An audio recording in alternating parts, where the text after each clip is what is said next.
Hey nerdy knitters, we've been talking about triangle shawls, and in this video we're going to look at 10 patterns for top-down triangle shawls.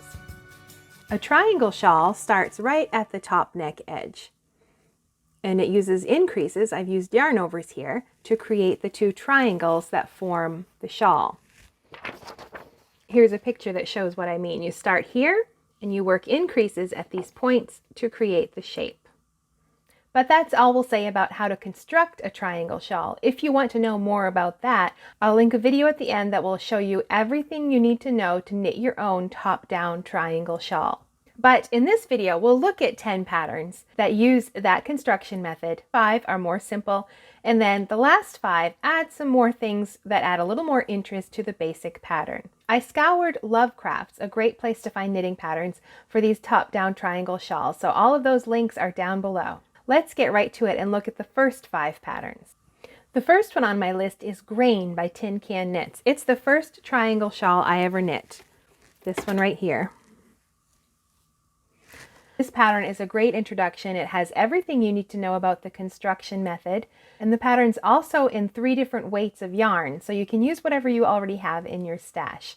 It's a really simple garter stitch pattern. You can use different colors to create stripes or big bands of color. It's really easy to customize this pattern. Now the next one, Barley Water by Melanie Rice, is also worked in garter stitch, but this one adds a little lace pattern at the end before you bind off. If you want something that's mostly garter with a bit of something interesting added, then this might be a good option for you. If that little touch of lace isn't quite enough for you, then take a look at the next one, the Scottish Highlands pattern by Kay Hopkins. This is worked in 2 colors. It's still in garter stitch and has some eyelets in there worked in a second color. And then there's a wide lace band along the edge before finishing off with your first color. So there's a lot of interest here, but still the basic construction follows the same method, worked in garter with some added elements to make it a little more interesting. Now, if lace isn't quite your thing, then look for something with texture like this Cowboys and Angels shawl by Isabel Kramer. This one still worked in garter stitch, but has some bands of crossed stitches in there and some added texture to make it a little more interesting. Now, if garter stitch isn't your thing, this next pattern, Zilver, is worked in stockinette stitch with some added textural elements to it. The pattern alternates between sections of stockinette and this textured pattern. So if you prefer stockinette, that might be a good option for you. Now I have 5 more recommendations that take the basic shape and you're not working in garter stitch anymore with these next 5. It adds more interest and more elements. But before we look at those, if you have a recommendation for a top-down triangle shawl, be sure to leave a comment telling us about it. If you like this video, give it a thumbs up and be sure to subscribe if you like to get nerdy with your knitting. Now, if you like top-down triangle shawls, but you're looking for something more interesting than basic garter or stockinette, you'll want to look at these next 5. First on the list is Half Life by Laura Nelkin. If you like lace knitting, this is the shawl for you. Now this pattern follows the basic construction of a top-down triangle shawl, but it's a complete lace pattern. And charted and written instructions are provided for that. Next on the list is a really popular top-down triangle shawl from Andrea Mowry, What the Fade.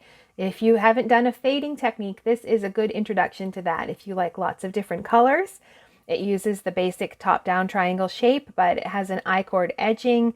It has your fading technique, and it also introduces some brioche and has some fun tassels too. If you like color work, then the Always in My Heart shawl by Isabel Kramer might be a good choice for you.